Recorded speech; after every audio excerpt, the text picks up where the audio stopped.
오늘도 하나님의 은혜와 사랑과 주님이 주시는 능력과 기적이 든든한 교회와 여러분에게 함께하기를 진심으로 축복합니다.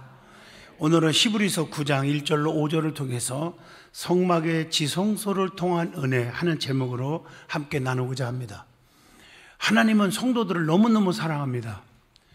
아무거나 사랑하는 게 아닙니다. 성경 66권 읽어보면 절대로 구별되어 있습니다. 믿는 자는 천국, 안 믿으면 지옥이요. 순종하는 자는 이 모든 복, 불순종하는 자는 이 모든 저주가 이 말이니 신명기 28장의 말씀입니다. 그래서 항상 자기 백성들을 사랑해요. 사랑하는데 눈동자같이 사랑해요. 자기 백성들을 사랑하고 지켜주기 위해서 오염되지 않게 하기 위해서 악한 영들은 다 때려 부숴버리는 겁니다. 그게 하나님의 사랑이에요. 그래서 성경에 보면 하나님은 사랑이시다 하고 사랑에 대한 표현들이 너무 많이 나오지만 그 중에서 하나님은 성막을 통해서 은혜를 주고 사랑하시는 줄로 믿습니다. 그래서 우리에게 많은 은혜를 주고 있어요. 이제 성막의 마지막 자리가 있는데 그게 바로 지성소입니다. 이 지성소는 성막의 중심이고 하나님이 임재하신 가장 거룩한 장소가 지성소입니다. 이것은 아무나 갈 수 있는 것이 아닙니다. 대제사장만이 1년에 그것도 단 한 번씩 들어가서 하나님께 제사를 드리는 거룩하고 영광스러운 장소입니다. 지성소는 사방이 10규빗이고 정방향의 방식으로 6평 남짓하고 오직 언약궤만 그 속에 놓여 있습니다. 성막에서 마지막 가장 거룩한 장소인 지성소에 대해서 말씀을 드리는데 거기에 이르는 여정이 있습니다. 출입문을 거치지요. 그러면 번제단이 있습니다. 그것을 통과하지요.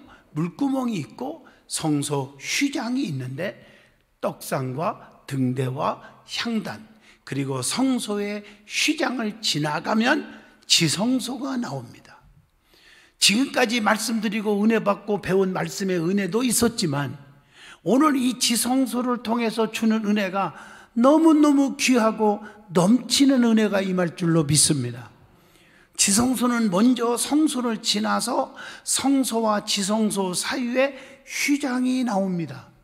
그리고 지성소 안에는 하나님의 법궤가 들어있는데 그 법궤는 궤와 속죄소가 합해져서 법궤라고 말합니다. 그러므로 먼저 지성소의 휘장과 하나님의 법궤와 속죄소에 대해서 한번 은혜를 나누고자 합니다. 먼저 지성소의 휘장이 어떤 영적인 의미를 주고 있는가? 성막에 대해서 우리가 깨닫고 배우면서 알아야 할 것은 문입니다. 문이 중요하잖아요. 문은 세 곳이 있죠. 일반 백성들이 들어올 수 있는 울타리 문이 있습니다. 그리고 제사장들이 들어갈 수 있는 성소문이 있습니다. 엄연히 구별되어 있습니다. 오늘날 많은 사람들은 이걸 몰라요. 이번 부흥회 때 엄청 은혜를 받았어요. 저도 월화수 대구에서 집회하고 목금토 외부 강사를 거의 다 정해놨다가 하나님의 음성이 내게 들려오는 거예요. 네가 성도들의 상처를 싸매고 성도들의 영적 회복을 위해서 네가 집벽 인도해라. 너무 힘들어도 했는데 최고에 많이 모였고 너무 최고의 은혜를 받았어요. 어떤 안수 집사님은 전화가 와가지고 펑펑 울어요. 너무너무 많이 깨닫고 잘못했습니다. 앞으로 열심히 하겠습니다. 어느 장로님도 마찬가지. 이렇게 깊이 깨닫고 은혜 받은 적은 처음인 것 같습니다. 저는 너무 보람을 느껴요. 어떻든 간에 말씀을 드렸지만 예수 믿는 사람 특별한 은총을 주시는데 이걸 가리켜서 뭐라고 해요? 선민의 자격을 가지라 할 때 쓰리성이라는 말을 했어요. 기억나실 거예요? 성경을 구별하고 성전을 구별하고 성직을 구별하라. 이게 구별되는 성도는 뜨거운 성도입니다. 체험한 성도들입니다. 그래서 교회를 귀하게 여기고 하나님 말씀을 귀하게 여기고 성직 내게 맡겨진 직분을 귀하게 여기고 주의 종과 성도 사이를 직분을 구별할 줄 아는 자가 돼야 된다. 오늘 말씀도 그겁니다. 제사장들이 들어가는 성소문이 따로 있었습니다. 그리고 대제사장이 1년에 한 차례만 들어갈 수 있는 지성소 문이 있었는데 그게 바로 휘장입니다. 성소문의 휘장이나 지성소 휘장은 각각 하나님의 거룩성과 영광을 보존하며 죄인들의 잘못된 호기심과 그로 인한 접근을 방지하는 기능이 있습니다. 휘장을 통해서 우리에게 어떤 영적인 교훈을 줄까요? 첫째입니다. 휘장은 예수 그리스도의 육체를 의미합니다. 히브리서 10장 20절을 보면 그 길은 우리를 위하여 휘장 가운데로 열어 놓으신 새로운 살 길이요 휘장은 곧 그의 육체니라 이렇게 말씀하고 있어요. 그런데 그 휘장을 보면 마태복음 27장 51절에 보면요 위에서부터 아래로 쫙 찢어졌습니다. 이 말씀은 천국의 문이 인간의 죄로 말미암아 완전히 닫혔는데 예수님의 십자가의 보혈의 피의 제사로 하나님이 그 문을 활짝 열으셨다는 뜻입니다. 예수 그리스도의 속죄의 역사로 말미암아 하나님과 막혔던 벽이 완전히 무너진 것입니다. 그래서 우리 장로님들이 기도할 때마다, 성도들이 기도할 때마다, 주의 종이 기도할 때마다 뭐라고 합니까? 하나님 아버지, 하나님의 보좌 앞에 담대히 나아갈 수 있는 특권 주신 아버지께 감사를 드립니다. 이렇게 기도를 드리는 것입니다. 그리고 휘장은 단 한 번만 딱 찢었어요. 이것은 단번에 자신을 제물로 드려서 구속의 역사를 완성하신 예수 그리스도의 사역을 상징합니다. 그리고 휘장은 아래까지 다 완전하게 찢어졌습니다. 이 뜻은 완전히 하나님만이 구속 사역을 하였다는 사실을 영적으로 의미해 주고 있다는 것이죠. 휘장이 찢어진 것은 유대인들의 형식적인 종교의식 그리고 의식주의, 종교주의가 사라진 것입니다. 여러분, 하나님의 제단에 예배할 때 영과 진리로, 신령과 진정으로 예배하라고 그랬습니다. 형식적이고 습관적인 예배는 주님이 받지 않으시는 것입니다. 오늘 이것을 가르쳐 주고 있어요. 이제 성전보다 더 크신 이가 세상에 오셨으니 종교의식의 핵심이 메시아 되신 예수 그리스도가 되어야 한다는 말씀입니다. 두 번째로는 휘장의 그룹들이 수놓아진 의미가 있어요. 휘장에 그려진 그룹들은 하나님의 거룩하심을 수호하고 거룩하심을 지키는 역할로 볼 수가 있는데 창세기 3장 24절에 나오죠. 이같이 하나님이 그 사람을 쫓아내시고 그리고 에덴 동산 동쪽의 그룹들과 두루 또는 또 불칼을 두어 생명나무의 길을 지키게 하시니라 말씀입니다. 세 번째로는 거룩한 백성들이 은혜의 보좌 앞에 담대하게 나가는 길을 열어놓았다는 것입니다. 십자가의 피만 의지하면 누구든지 은혜를 얻습니다.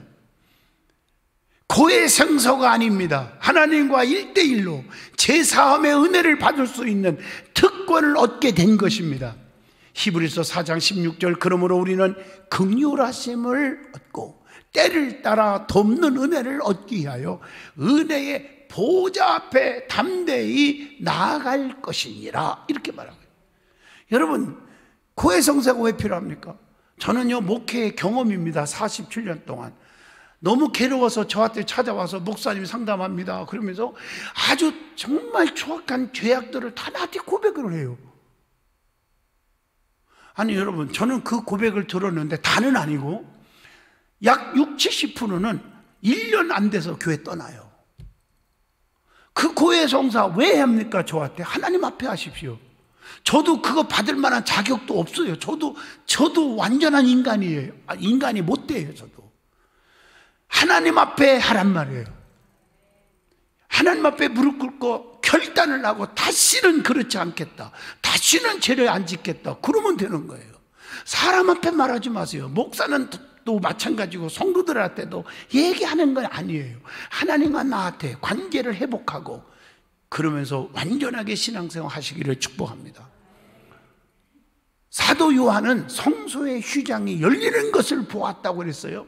계시록 11장 19절에 이에 하늘에 있는 하나님의 성전이 열리니 성전 안에 하나님의 언약궤가 보이며 또 번제와 음성들과 우레와 지진과 큰 우박이 있더라. 이렇게 말하고 있어요. 네 번째 휘장은 천국 가는 길을 교훈해 주고 있다는 것입니다. 인간의 범죄로 인해서 가려졌던 하늘나라가 아주 막혀버렸지만 예수님을 믿고 나아가는 자에게 천국 가는 길을 열어주신 것입니다. 그렇다면 이 성막 중심인 법궤를 통해서 우리에게 어떤 은혜를 주실까요? 법궤는 하나님의 백성에게 가장 중요한 것입니다. 이것은 하나님의 임재의 상징이요 축복의 척도요 생활의 규범이기 때문입니다. 하나님의 백성, 즉 이스라엘 백성들이 법궤 중심으로 살았고요 임마누엘 역사를 체험하며 살았습니다. 법궤 중심에서 떠날 때는 하나님의 진노와 무서운 심판이 따랐다는 것을 성경을 통해서 찾아봅니다. 그러므로 하나님의 뜻이 이 무엇이 어디 있는지를 법궤를 통해서 알려주고 있다는 거죠. 법궤의 뜻이 뭘까? 그 명칭들이 성경에 나와요. 여러분 법궤 할 때 궤는 히브리 원어로 보면 아론이라는 단어가 있어요. 궤, 관, 상자 이런 뜻입니다. 이것은 동사 아라에서 나온 말인데 이 아라라는 말의 뜻을 보니까 끌다, 모이다 이런 의미에서 나온 말입니다. 그러니까 법궤라는 뜻이 뭘까? 하나님의 백성을 모아서 이끈다 이런 뜻입니다. 법궤는 그 의미대로 이스라엘 백성을 애굽에서 이끌어내어서 적과 끓이오르는 가나안 땅으로 인도했다는 거죠. 이스라엘 백성들은 가는 길마다 하나님의 법궤를 앞세우고 전진 계속 전진한 거예요. 전쟁터에 나갈 때도 원수들을 정복할 때도 항상 하나님의 법궤를 앞세우고 나갔기에 대승리를 얻었습니다. 오늘날 예수를 믿는 성도들도 하나님의 인도를 받아야 돼요. 하나님을 앞세우고 나아가야 돼요. 조금 더 깊이 들어가면 법궤 의미가 뭡니까? 하나님의 은혜를 잊어먹지 말라는 거 아니에요. 너 굶어 죽게 생겼을 때 내가 만나를 줬지 않니? 나는 능력의 기적이 하나님이다. 그래서 마른 지팡이에서 열매 맺게 해주시는 거예요. 그것도 제사장에게 하나님의 종들에게 능력이 있다. 이거 잊어먹지 말아라. 그리고 십계명 내가 너희들 너무 사랑한다. 이것을 기억하고 가는 곳에 기적이 일어났다는 사실은 제가 이렇게 결혼 주례를 쓸 때 특별히 제가 주례를 쓰고 예배식으로 예배 드릴 때는 여러분 항상 보셨지요. 예배 제식이 끝나고 퇴장 그러는데 그건 세상 사람들이 하는 얘기예요. 왜 퇴장이에요? 세상에서 퇴출되나? 새 출발 이렇게 되는 거예요. 아멘입니까? 출발이에요, 출발. 그래서 제가 항상 성경책 끼고 그리고 신랑에게 성경책 끼워주고 그리고 앞으로 제가 앞서가는 거예요. 제사장을 앞세우고 하나님의 법궤가 앞서가야 기적이 있고 승리가 있었다는 거죠. 그래서 네가 앞서지 마라. 네가 아무리 똑똑하고 잘났어도 앞서라? 그러지 마라. 너는 실패한다. 오래가지 못한다. 그런 상징으로 제가 앞서가는 거예요. 얼마나 은혜를 받는지 몰라요. 법궤를 앞세웠단 말이에요. 내 고집과 내 생각과 내 상식과 내 이론과 내 경험으로 살고 그 경험을 앞세우면 녹록하지를 못해요. 결국 실패의 쓴자를 마시는 거예요. 성경에 보면 이 궤는 여러 가지 명칭의 뜻이 있더라고요. 그래서 이 같은 하나님의 법궤인데 용어들이 많아요. 같은 거예요. 그 법궤가. 법궤라는 용어는 왜 쓰십니까? 하나님의 법인 십계명을 넣어둔 궤라는 뜻입니다. 신명기 10장 5절에. 또 본문 4절에 보면요 언약궤 그랬어요. 이것은 하나님의 언약의 말씀을 넣어둔 궤라는 뜻으로 언약궤라고도 부르는 거예요. 또 출애굽기 30장 6절에 보면 구원의 진리에 대한 증거를 가진 말씀을 넣어둔 궤라는 뜻으로 증거궤 이렇게 불리기도 합니다. 또 이 궤를 통해서 하나님의 능력이 나타났기 때문에 권능의 궤라고 불러지기도 합니다. 시편 132편 8절의 말씀입니다.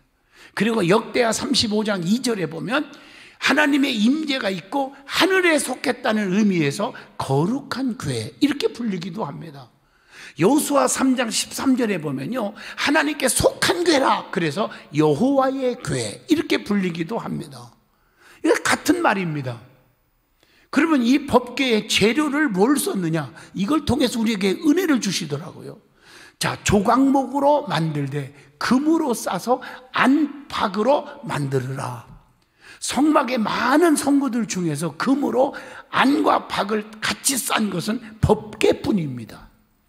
정금으로 안박을 싼 것은 정금과 같은 믿음으로 살으라고 하는 교훈을 주고 있습니다. 그 다음에 조각목이 나오는데, 이 조각목은 가시가 있는 아카시아 나무입니다. 인간은 아카시아 나무처럼 가시가 있고 잘 삐뚤어지고 삐치고 남을 찌르는 못된 성향이 있기 때문에 말씀의 칼로 잘라서 성령의 검으로 역사하여 법궤와 같은 하나님의 교회를 세우는데 한 멤버가 되게 하셨다는 것입니다. 그러면 이 법궤가 주는 영적인 깊은 교훈이 무엇입니까? 첫째, 법궤는 하나님의 임재를 의미합니다. 구름기둥과 불기둥이 법궤 위에서부터 시작되었습니다. 법궤 위에서부터 출발합니다. 법궤가 곧 하나님의 임재하신 자리임을 말해주고 있다는 것이죠. 출애굽기 25장 21절로 22절을 보면 법궤는 하나님을 만나는 곳이기도 합니다. 하나님께서 사람을 만날 때는 반드시 법궤에서 만나 주십니다. 여러분, 의사를 만나려면 병원에 가야 되잖아요. 판검사를 만나면 법원이나 검찰청에 가야 되지 않습니까? 마찬가지로 하나님을 만나려면 법궤까지 가야 합니다. 법궤는 지성소 안에 있습니다. 하나님의 성전 안에 기도하십시오. 하나님은 어느 곳에나 우리를 만나주시지만 성전 안에서 여러분을 만나주기를 원하시고 계십니다. 예수님의 육신의 부모 마리아와 요셉도 아기 예수를 잊어버려갖고 헤매고 고통받았지만 결국에 성전에서 예수님을 만났습니다. 세 번째, 민수기 4장 4절로 15절, 법궤는 항상 앞장서게 했습니다. 사무엘상 4장 5절을 보시면요, 전쟁을 할 때도 법궤를 맨 앞에 세워서 이기게 하십니다. 하나님을 앞세우는 사람 망하지 않습니다. 말씀을 앞세우는 사람 망하지 않습니다. 은혜를 깨닫고 감사하면서 나가는 자에게는 망하지 않습니다. 여호수아 3장 1절로 17절을 보면 요단강을 건널 때도 법궤가 앞장서서 진행할 때 요단강이 갈라집니다. 여호수아 6장 4절로 13절에 보면 여리고성을 무너뜨릴 때도 법궤가 앞장섰습니다. 그러므로 우리의 신앙도 항상 하나님을 앞장 세워야 합니다. 내가 앞서가면 잘 되는 것 같아도 농농하지 않습니다. 언젠가는 쓴 자를 마시고 후회합니다. 말씀을 앞세우십시오. 믿음을 앞세우세요. 하나님의 능력을 앞세우세요. 하나님이 안 도와주면 아무것도 안 됩니다. 고백하십시오. 여호와가 나를 위하시면 누가 나를 대적하겠습니까? 그러나 여호와께서 성을 세우지 아니하시면 세우는 자의 수고가 헛되고 여호와께서 성을 지키지 아니하시면 파수꾼의 경성함이 허사로다. 가슴에 새기십시오. 그리고 네 번째, 법궤가 가는 곳에는 언제나 기적이 따랐습니다. 그리고 법궤는 축복의 원리가 있다는 것을 아셔야 합니다. 사무엘서에 보면요, 다윗 왕 때 법궤를 다윗성으로 옮기는 과정이 나옵니다. 20년 동안 법궤를 잘 모셨던 사람이 있어요. 누굽니까? 아비나답입니다. 아주 평안했습니다. 그런데 법궤가 옮기는 날 큰아들이 있었는데 그게 웃사입니다. 웃사가 법궤를 잘못 만지다가 법궤를 가볍게 여기다가 천벌을 받아 죽는 비극을 당합니다. 여러분 잘 들으세요. 아버지는 잘해서 축복을 받았어도 자식이 신앙생활 잘못하면 이렇게 되는 거예요. 개별적인 것입니다. 그러므로 자녀들에게 하나님의 말씀 법궤를 귀하게 여기는 믿음을 넣어주셔야 합니다. 그리고 법궤를 3개월 동안 잘 모셨던 사람이 있습니다. 그게 오벳 에돔이라는 사람입니다. 그런데 3개월 동안 법궤를 잘 섬기고 모셨더니 어떻게 됐습니까? 하나님께서 하늘문을 쫙 열어주시고 축복을 그냥 소낙비와 같이 부어주셨다고 그랬어요. 오늘 여러분, 하늘문이 열리고 축복이 여러분의 가정과 사업과 직장과 자녀들에게, 우리 든든한 교회에 쏟아 부어줄 줄로 믿습니다. 그러므로 우리는 오벳 에돔처럼 하나님의 임재의 상징인 법궤, 즉 하나님의 성전을 귀하게 여겨야 축복을 받는 줄로 믿습니다. 6번째, 교회. 법궤는 교회를 예표합니다. 법궤를 중심으로 경건된 삶을 산 사람들은 다 복을 받았듯이 교회를 중심으로 오직 믿음으로 사는 사람은 복을 받게 되는 줄로 믿습니다. 그래서 교회 안에서 시끄러운 존재가 아니라 피스메이커가 되시고, 나 때문에 교회가 평안하고 부흥되고, 나 때문에 성도들이 행복하고 주의 종이 행복한 목회를 하고 성도들이 기쁨과 평강을 누리는 피스메이커 성도가 되시기를 축복합니다. 이게 얼마나 축복의 근원인지 아십니까? 고아 자손들이 법궤를 봉사하듯이 교회를 위하여 충성하고 헌신하고 봉사하는 성도들이 되셔야 한다는 것입니다. 그러면 법궤 안에 3가지가 들어있죠. 본문 4절에 딱 보시면, 첫째, 만나들은 금항아리가 들어있어요. 출애굽기 16장 33절이죠. 죄인이 인간들에게 예수님을 통해서 하늘의 생명, 영생을 공급하셨기 때문입니다. 그러므로 생명의 떡이신 예수 그리스도를 받아들이는 자만이 하늘나라에 들어갈 수 있다는 교훈입니다. 만나는 생명의 양식인 하나님의 말씀을 의미합니다. 이스라엘 백성들이 광야에서 만나를 통해서 생명을 유지한 것처럼 오늘날 우리도 하나님의 말씀의 만나를 통해서 영적 생활을, 영적 생명을 유지함을 감사하시고 그 은혜를 깊이 새기고 사시기를 축복합니다. 2번째, 민수기 17장 1절로 11절에 보면 아론의 쌍난 지팡이가 들어있습니다. 고라당의 반역이 있은 후에 12지파의 지팡이 중 아론의 지팡이에만 싹이 나고 꽃이 피고 열매가 맺는 기적이 일어났습니다. 이해가 안 되는 기적이 일어난 거예요. 마른 막대기에서 열매를 맺게 해주었습니다. 그걸 다 보여줍니다. 그래서 제사장 제도의 정당성을, 주의 종의 정당성을 입증해 주고 있는 것입니다. 주의 종들에게는 하나님이 능력을 주어서 기적을 주는 거예요. 어제 저녁에 마지막 부흥회도 얼마나 많이 왔어요. 많은 분들이 치료받는 모습을 여러분 눈으로 다 보았지 않습니까? 하나님은 지금도 치유하고 계십니다. 그래서 제사장 제도의 정당성을 입증해 주는 거예요. 이 기적을 통해서 우리에게 주는 영적인 깊은 깨우침이 있습니다. 택함을 받은 백성에게만 기적이 있다는 것을 알려주는 것이고, 요한복음 11장 25절로 26절 부활의 신앙을 넣어주는 거예요. 죽어도 다시 사는 언약을 믿는 믿음을 넣어주고 있습니다. 3번째, 십계명을 새긴 2 돌판이 법궤 안에 들어있습니다. 출애굽기 25장 16절 말씀이죠. 십계명은 모세가 시내산에서 기도하다가 하나님으로부터 직접 받은 증거판입니다. 하나님은 우리를 사랑하시기에 귀한 언약을 주십니다. 요한복음 14장 15절, 너희가 나를 사랑하면 내 계명을 지켜라. 내 계명을 지키는 자라야 나를 사랑하는 자니라. 그래서 십계명의 근본은 사랑인데, 요한복음 13장 34절, 새 계명을 너희에게 주노니 서로 사랑하라. 내가 너희를 사랑한 것 같이 너희도 서로 사랑하라. 이렇게 말하고 있습니다. 그래서 십계명을 살펴보면 첫 번째부터 4번째까지 계명은 하나님께 관한 계명, 하나님을 사랑하라. 5번부터 10번째까지는 인간에 대한 계명으로 내 이웃을 내 몸과 같이 사랑하라는 것입니다. 예수님은 이 십계명을 온 율법과 선지자와 강령이라고 말씀합니다. 이 법들을 잘 지키게 교육하는 것이 자녀를 진심으로 사랑하는 것입니다. 그리고 법궤 안에 들어있는 3가지는 생명과 관계되는 것입니다. 생명은 하나님과 관계됨을 알아야 합니다. 그러므로 모든 생명은 하나님께 예속되었고 하나님으로부터 떨어지면 죽는다는 것입니다. 자, 그러면 이 법궤의 뚜껑이 있습니다. 이게 바로 속죄소를 통한 은혜입니다.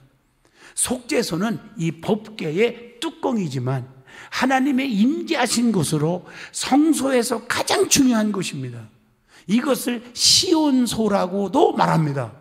예수님의 보혈의 피를 통해서 하나님을 만나는 장소입니다. 이 속죄소의 의미가 뭘까요? 속죄소는 히브리 원어를 보니까요, 카포레트라는 단어가 있어요. 이 말은 덮개, 화해 이런 뜻인데 동사로 보면 카파르에서 나온 말인데 죄를 덮다, 무마시킨다, 성량하다, 감추다, 잃어버리다 이런 뜻이 있어요. 다시 말하면 출애굽 25장 22절에 답을 줍니다. 하나님께서 인간을 찾아오셔서 모든 죄를 덮어주신다는 사실을 가르쳐주는 것입니다. 로마서 3장 25절 말씀처럼 그리스도의 속죄 앞에서는 어떤 죄라도 정죄하지 않으시고 의롭다고 선언하신다는 것입니다. 그러면 법궤 위에 있는 속죄소의 의미가 뭘까요? 아론의 쌍난지팡이 언약의 십계명 만나들 그 마을이가 있는 법궤 위에 속죄소가 있는데 영적 의미가 있다는 거예요. 법궤 안에 있는 세 가지를 믿는 자에게는 사죄의 은총이 있다는 것입니다. 하나님이 우리를 위해 육신의 양식을 먹여주시고 책임져 주시는 은혜, 십계명의 의미의 영의 양식, 하나님과 이웃을 사랑하는 믿음, 또한 하나님의 사랑하시고 보호하시기 때문에 주신 계명임을 잊지 말라는 것이고요. 아론의 쌍난지팡이처럼 택한 백성에게 기적을 주시는 하나님의 은혜를 믿고 따르는 자에게 속죄소에서 속죄의 은총이 있다는 말씀입니다. 출애굽기 25장 21절로 22절, 대제사장이 인간을 대신하여 하나님을 만나는 곳이고 거기서 인간의 죄를 용서하시는 곳입니다. 오늘날은 짐승의 피를 가지지 않고 십자가의 피만 의지하며 오직 믿음으로 나아가며 언제든지 우리의 죄가 용서받는 거예요. 히브리서 9장 12절. 구약시대는요, 제사 드릴 때마다, 예배할 때마다 짐승을 잡아서 피를 뿌리고 얼마나 번거롭고 힘듭니까? 우리 주님은 단번에 십자가에 피 흘려주셨으므로, 휘장이 딱 찢어지므로 우리가 하나님 앞에 담대의 보좌 앞에 나가서 하나님 앞에 기도하면 다 사죄받는 것입니다. 근데 이 속죄소 위에 두 그룹이 있어요. 날개를 쫙 펴서 속죄소를 덮으며 얼굴을 이렇게 마주보고 속죄소를 향하게 만들어졌어요. 출애굽기 25장 20절에 보니까 하나님이 천사들을 동원해서 이스라엘 민족을, 자기 백성들을 지킬 것을 의미하고 있다는 거예요. 은혜가 되었습니까? 결론적으로 말합니다. 지성소 안에는 법궤가 있는 곳으로 하나님의 언약과 성품을 의미합니다. 하나님께서는 이곳에 거하십니다. 거기서 제사함이 있고 영생이 있고 기적이 있고 축복이 있습니다. 구약의 지성소는 성막 안에 있었으나 신약의 지성소는 성도들 마음속에 있어야 합니다. 우리 자녀들에게도 지성소인 교회를 잘 섬기고 살도록 올바르게 지도해 주셔야 합니다. 성소 중에 성소를 영광의 보좌로, 은혜의 보좌로 항상 거룩하게 보존하며 십자가의 피가 늘 고여있는 심령의 제단, 지성소 제단이 되기를 진심으로 축복합니다. 여러분의 마음속에 자나깨나 예수님의 생각으로 꽉 차 있으기를 주 이름으로 축복합니다. 거룩하신 하나님, 성막의 지성소를 통한 은혜를 주셨습니다. 이 말씀이 삶의 노정기로 삼게 하여 주옵소서. 거룩하신 주의 능력으로 꽉 차게 하시고 교회가 얼마나 중요한지, 주의 종 제사장들이 얼마나 중요한지 다시 한번 깨닫게 해주시니 감사합니다. 예수님 이름으로 기도하옵나이다. 아멘.